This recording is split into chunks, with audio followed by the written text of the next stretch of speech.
Bien. Bueno, nuestra presentación se va a tratar sobre un artículo que es obesidad tapones, una cepa determinada que acá desaparece, que se caracteriza por hipoxia de tejido adiposo y infiltración de células T citotóxicas. En esta presentación vamos a empezar con un marco teórico, más o menos para explicar de qué se trata. Vamos a estar tratando más que nada un síndrome metabólico, vamos a hablar de la obesidad. Bueno, ¿qué es la obesidad? La obesidad es una enfermedad crónica tratable que se caracteriza por un aumento del tejido adiposo, o sea, de grasa en el cuerpo, se llama hipertrofia del tejido adiposo. Bueno, tenemos varios puntos que resaltamos, por ejemplo, que ocurre cuando hay un desequilibrio entre energías ingeridas y energías gastadas, multifactorial, intervienen muchos factores, de los cuales hay factores genéticos, factores ambientales, estilos de vida, entre otros. Bueno, acá dice, por ejemplo, está determinada por un genotipo y en relación con el ambiente, ¿entendés? También nos dice que la obesidad hay un 40 o 70% de factores genéticos, o sea, una persona que es obesa generalmente tiene esas probabilidades de que también tenga un trastorno genético, ¿entendés? Que sea propicio o que lo disponga a esa enfermedad. Bueno, hay 400 regiones como son clasificadas. Algunos genes que están implicados en esos 400 son, por ejemplo, el gen de la insulina, genes de receptores adrenérgicos, genes de proteínas desacoplables o CP. También se dice que este trastorno metabólico genera factores de riesgo para enfermedades cardiovasculares y hay también científicos. Bueno, según la OMS, en realidad tiene una forma de medir y caracterizar la obesidad de acuerdo a IMC, que es el índice de masa corporal. Se lo calcula dividiendo el peso en kilos sobre la altura al cuadrado de esa persona. Acá aparece la ecuación, ya la cuenta. Después este cuadrito es por el cual se rige la OMS para saber el índice de masa corporal de la persona, si es normal, si la persona tiene sobrepeso o si es obesa. Bueno, acá están los valores, por ejemplo, menores de 18,4 la persona presenta delgadez, o sea, dice insuficiencia ponderal. Una persona normal tiene que tener de 18,5 a 24,9, sobrepeso sería de 25 a 29,9, y bueno, la obesidad en realidad, acá aparece en el tipo, pero la obesidad sería cuando presenta un índice de masa corporal mayor o igual a 30. Después, buscamos estudios analíticos relacionados con Uruguay y nada, y resulta que la OMS en 2014 hizo un estudio en la región y puso Uruguay como el segundo país más obeso de América del Sur. Bueno, presentando que los hombres tienen un 64,4% de los hombres sufren de sobrepeso, un 22,5% son obesos, o sea que tienen un índice de masa corporal mayor o igual a 30. En el caso de las mujeres, 60% sufre de sobrepeso, o sea, menos que los hombres, pero tiene un 30,6% en obesidad, o sea, 30,6% en obesidad. Después tenemos la obesidad relacionada con el síndrome metabólico, como ya había dicho.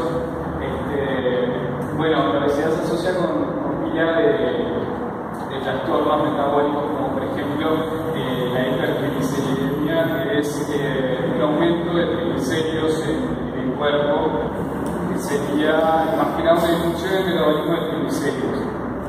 Los valores serían por encima de 200 miligramos por litro. Después también tenemos dislipemia, que también es una disfunción en el metabolismo de lípidos, en el cual se encuentran elevados. Tenemos también hipertensión, que sería realmente la presión arterial, la cual se ejerce sangre sobre las arterias. Resistencia a la insulina, que bueno, eso después también lo van a profundizar los compañeros. Y el estado de inflamación local y sistémico, que también es en lo que se basa el estudio de este artículo. Bueno, en conjunto, todos estos forman lo que es el síndrome metabólico, o sea, un conjunto de síntomas y signos relacionados íntimamente con el metabolismo. Después también, ese síndrome en realidad, por ejemplo, también está relacionado con componentes genéticos y también es favorecido si la persona se alimenta mal. Después tenemos este esquema que más o menos nos explica qué factores de transcripción, qué proteínas, cuáles son todos los componentes más a nivel micro que son afectados en la obesidad. Por ejemplo, acá tenemos una infiltración de macrófagos en el tejido adiposo, o sea por hipoxia, por otros factores, lo que induce a la activación de TNF-alfa y la leuquina 6. TNF sería un factor de necrosis tumoral que se ve afectado también por la inflamación, y eso por ende activa las interleuquinas que son liberadas por los linfocitos en el tejido adiposo. Después también tenemos un aumento de esta proteína que sería PAI, que en realidad es una proteína que a la larga inhibe todo lo que tiene que ver con la fibrinólisis, que sería relacionado con el tema de evitar, digamos, que nuestro cuerpo se ocurra en trombosis o ese tipo de cosas. Tiene que ver con las plaquetas. Es la destrucción de plaquetas excesiva para que ocurra trombosis, que también está relacionado, como ven acá, con la liberación plaquetaria y la inducción de fibrinógenos propoblación. Después esto también está relacionado con la inflamación, los TNF y la interleuquina 6. Después tenemos la adipolectina, que está disminuida, lo que causa también la disminución de la sensibilidad a la insulina. Tenemos un aumento de triglicéridos, aumento de triglicéridos, o sea, la glucemia causa disminuciones a los lípidos.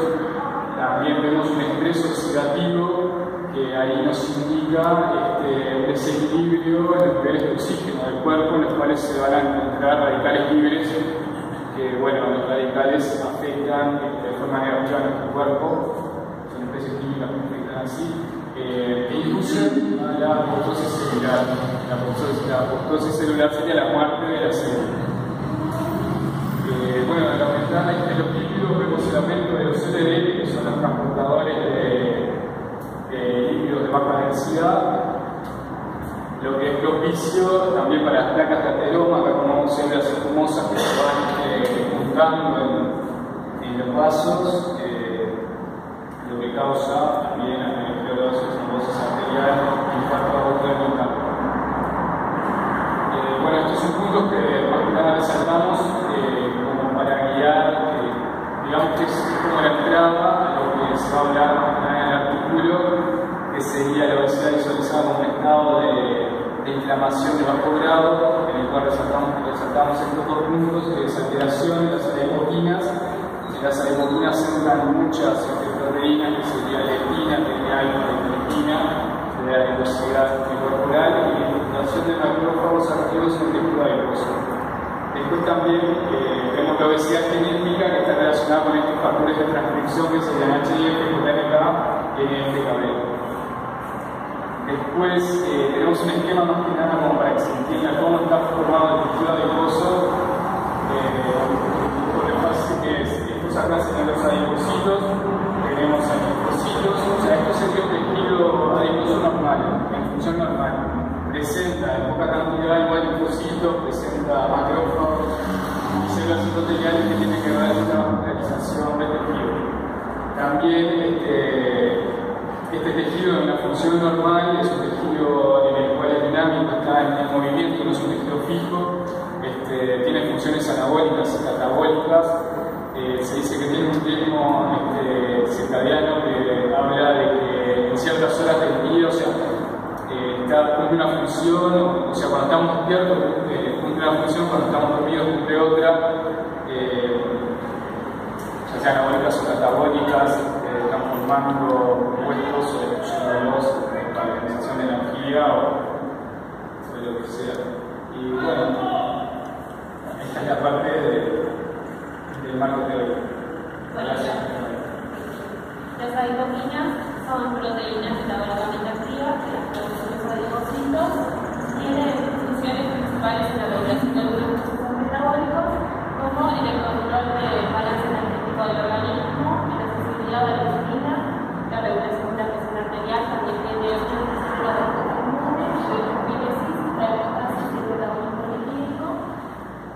relacionado con la obesidad, además de estar alterado en la cantidad de nicotinas, como dijo mi compañero, hay una infiltración de macrófagos que son los que proporcionan la totalidad de herencia alfa y la leucemia al tejido que contribuye a la inflamación que se genera en la obesidad. También las células del estómago, las células vasculares, producen interleucinas, prostalamina 2 y el factor de crecimiento endotelial, entre otros, que también colabora con la inflamación que se genera en la obesidad. La leptina, también se conoce como proteína B, es una de las adipocinas que produce la adipocita, además de la adipolexina, que también es importante acá. Cuando se libera son unas proteínas plasmáticas, tiene una secreción pulsátil, de acuerdo a un ritmo circadiano, como decía el compañero, y cuando aumentan los niveles, la cantidad de triglicéridos en los adipocitos, se libera leptina con respuesta a la insulina. O sea que la insulina modula la liberación de leptina, aumentando los niveles de leptina en sangre. La leptina además tiene distintas funciones en lo que es en el control del peso corporal, porque inhibe la producción de hormonas y de péptidos que incrementan el apetito, o sea que genera saciedad. También aumenta el gasto calórico y el gasto metabólico, favorece la lipólisis y reduce la lipogénesis, y también participa en otros procesos fisiológicos como la reproducción, la inmunidad o la angiogenesis. Y acá en el último tenemos como el gran de las dos hormonas que regulan el apetito.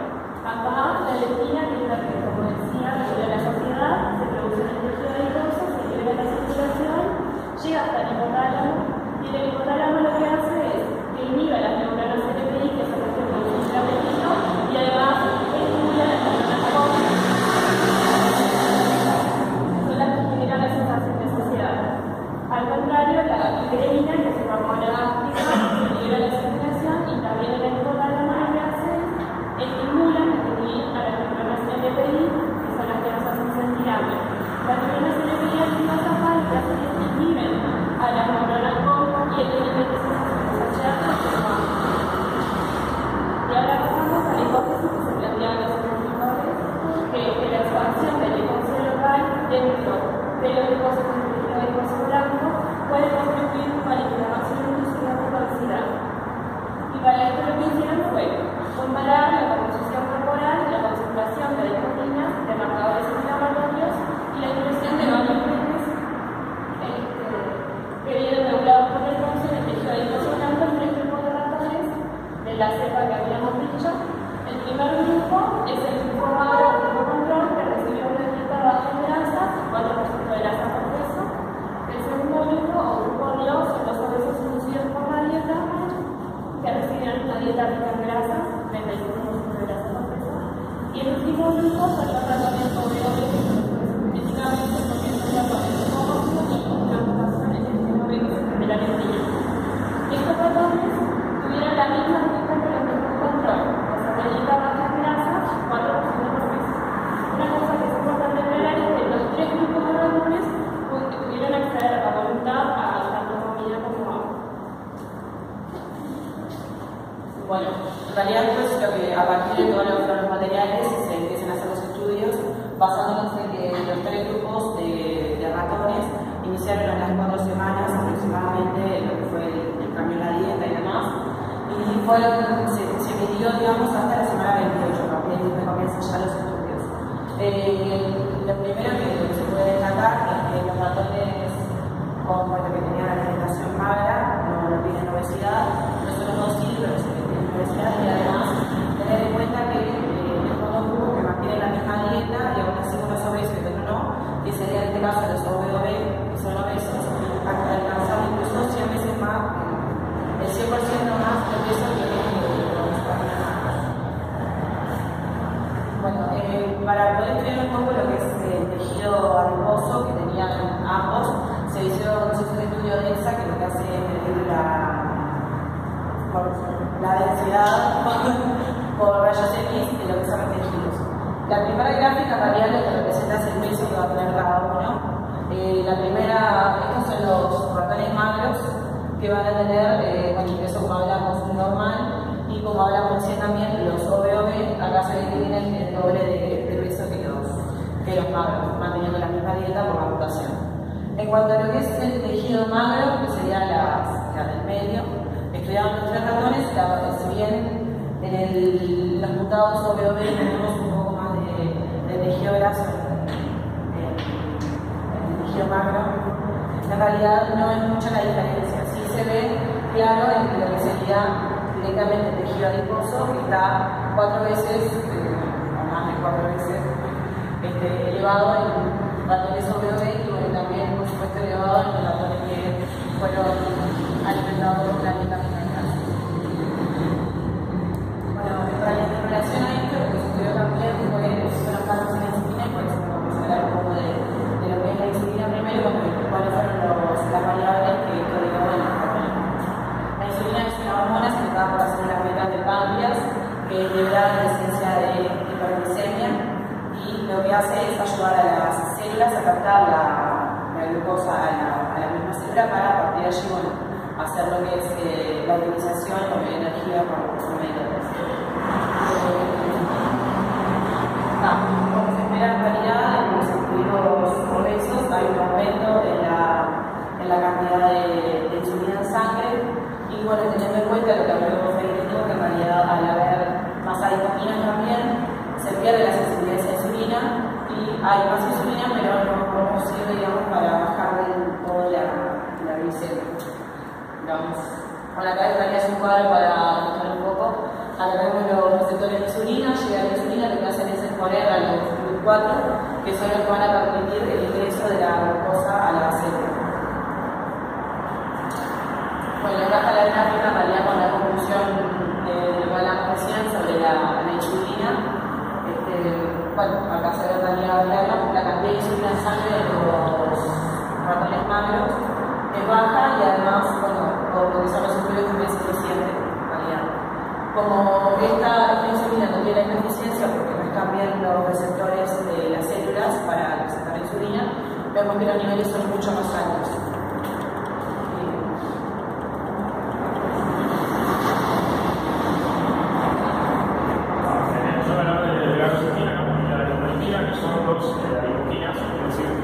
La primera es una proteína secretada por el tejido adiposo, la segunda, la adiponectina, es una hormona sintetizada por el tejido adiposo.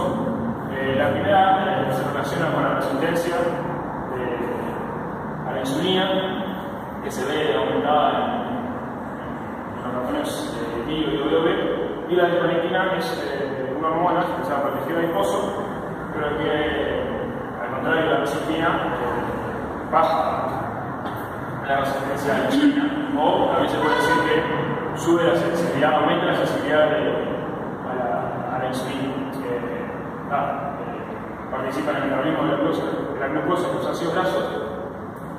Y bueno, se vio que la hiperglicemia estaba reducida en los ratones obesos. Bien, se midió la concentración de leptina primero, la gráfica aquella.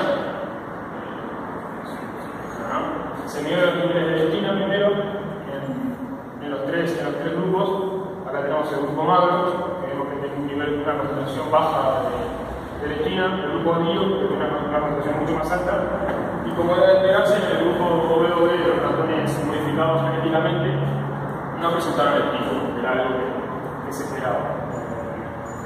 Bueno, también se midió la concentración de resistina, que acá, por ejemplo, acá tenemos los ratones magros, ¿sí? Y los ratones bio, que más o menos se encontró que era un nivel más o menos similar, pero sí se encontró que estaba la resistina aumentada en los ratones OBOB, y esto se hipotetiza que es por el hecho de que los OBOB aumentaron mucho más rápido de tejido adiposo que por ejemplo que los bio, y los ratones magros no. Por eso es que, no sé si se entendió, por eso es que los OBOB tienen tantos niveles de resistimiento. O sea, al ser son obesos los dos, el bio y el OBOB, pero el OBOB aumentaron mucho más rápido. Bueno, acá tenemos la gráfica de las concentraciones séricas de la adiponectina en el grupo magro. Acá se encontró que estaban a niveles normales, es decir, la hormona que habíamos dicho. dicho. En el vídeo se encontró que estaba en menor concentración y los OBE fue el que tuvo menor concentración de todos. Y esta hormona tiene una relación inversa con el índice de masa corporal y con el porcentaje de grasa. Es decir, que cuanto mayor sea el nivel de colentina, menor es el IMC y menor es el porcentaje de grasa. Y viceversa, ¿no? Bueno, entonces pasamos a los indicadores de inflamación. El IMCP1 y el TPI son indicadores de inflamación, como lo dice, y se encontró en que los ratones malos, es igual al negro, en los dos se encontró que estaban en poca concentración y los grupos obesos fue donde se encontró más concentración de estos indicadores, siendo en los obesos del grupo con mayor concentración. Bueno, pasamos a hablar de lo que es el HIF y la epigénesis. HIF es un factor que influye por hipoxia, es el que regula los cambios generados por hipoxia, que después la vamos a hablar por ahí. Es una proteína compuesta por dos subunidades, la alfa y la beta. En situaciones normales, la HIF1 alfa se da por hidroxilación, después vamos a hablar en el esquema. Se da por hidroxilación y nunca se llega con la otra subunidad de HIF para formar el HIF1. Cuando esto sucede, o sea, cuando en situaciones de hipoxia, se juntan con las dos subunidades, se acoplan formando el HIF1 y el HIF1 se trasloca al núcleo teniendo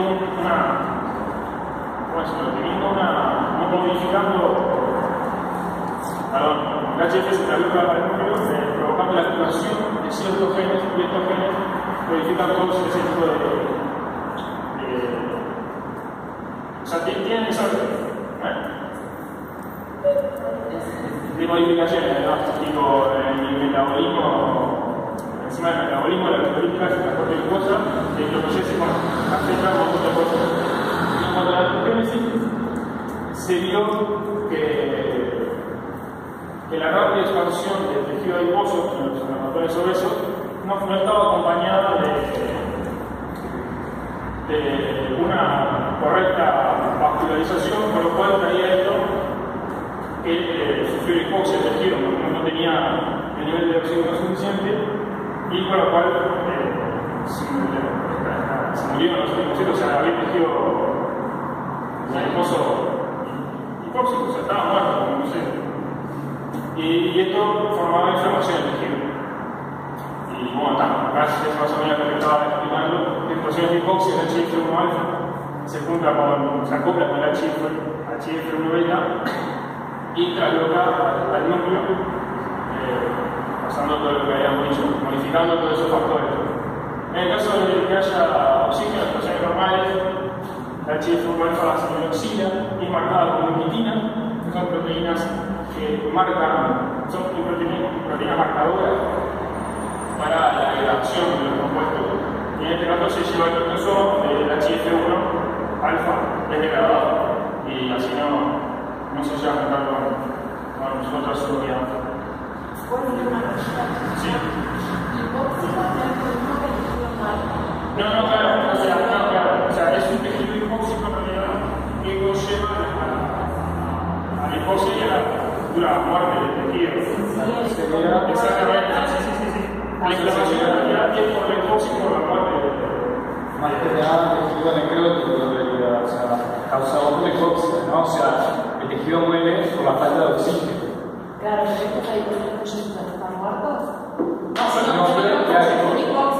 Son hipóxicos. O sea, en realidad la infiltración de los macrófagos y eso son como un mecanismo de defensa para eliminar los adipocitos que mueren de forma prematura por la falta de oxígeno. A causa del tejido, digamos, que le falta oxígeno, por eso se muere. Bueno, para investigar la presencia de hipoxia en el tejido adiposo de los ratones obesos, se realizó un PCR en tiempo real en ADN ECO. El ADN copia se saca el ADN mensajero. El PCR lo que hace es amplificar. Entonces, en el PCR se pone el ADN copia y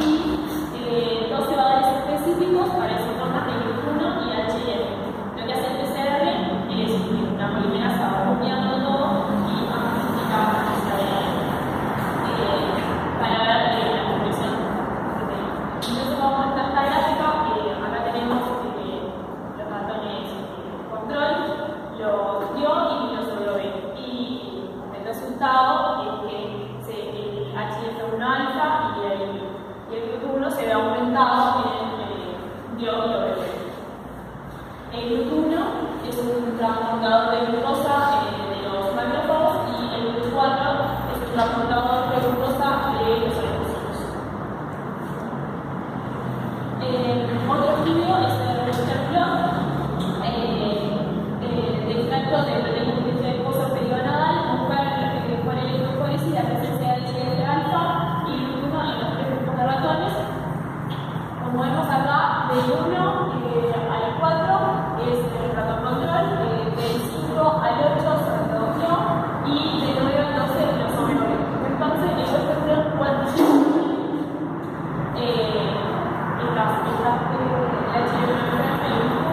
y nos muestra cuando las líneas son muy delgadas, no quiere decir que al menor cantidad y cuando más anchitas son, mayor cantidad. Entonces, los resultados que nos muestran también es que el hecho HF1 alfa y V1 para aumentado su WP.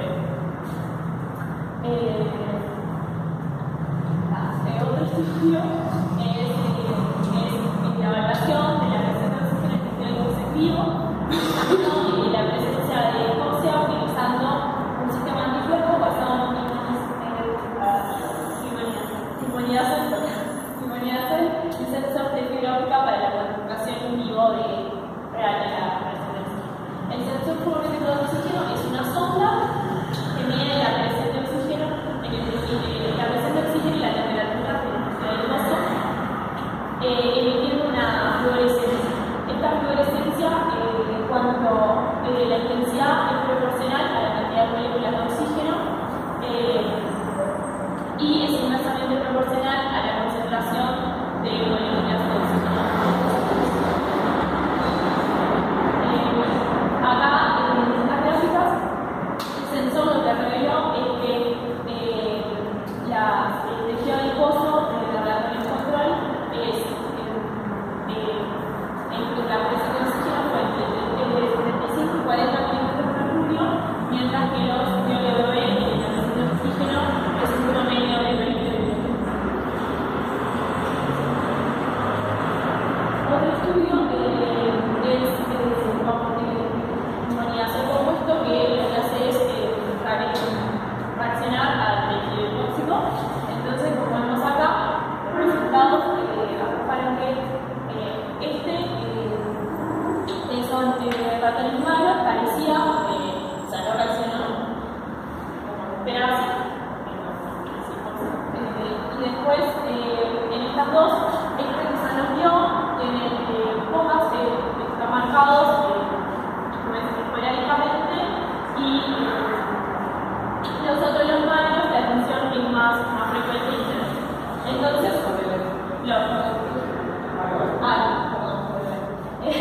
entonces se puede concluir que los ratones vivos, como el SBB, presentan hipoxia en el tejido adiposo. Otra vez la evaluación de la naturaleza celular de la hipoxia del tejido adiposo y de la inflamación.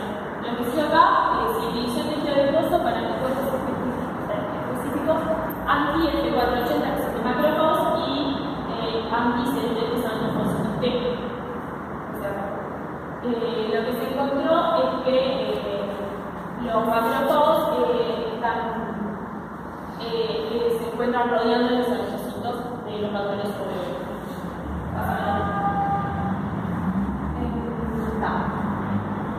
Acá se muestran el tejido con macrófagos y con anti-CD3. Entonces, lo que concluye este estudio es que al estar superpuestas las zonas de hipoxia y la zona donde se encuentran los macrófagos y los linfocitos T, se concluye que los macrófagos tienden a ir hacia las zonas de hipoxia, la son llamados, digamos, y también la conclusión es que hay macrófagos en los tejidos tumorales y que cuanto mayor es el grado de hipoxia del tejido tumoral, hay más cantidad de macrófagos. Los macrófagos son células que fagocitan los restos necróticos. Es esperado que hayan sido encontrados rodeando depósitos muertos en naturaleza. Bueno, antes de arrancar la siguiente técnica voy a explicar un poco el rol de los citotóxicos o mencionar los CD8 expresores. Son una familia de linfocitos T que se encuentran encargados de la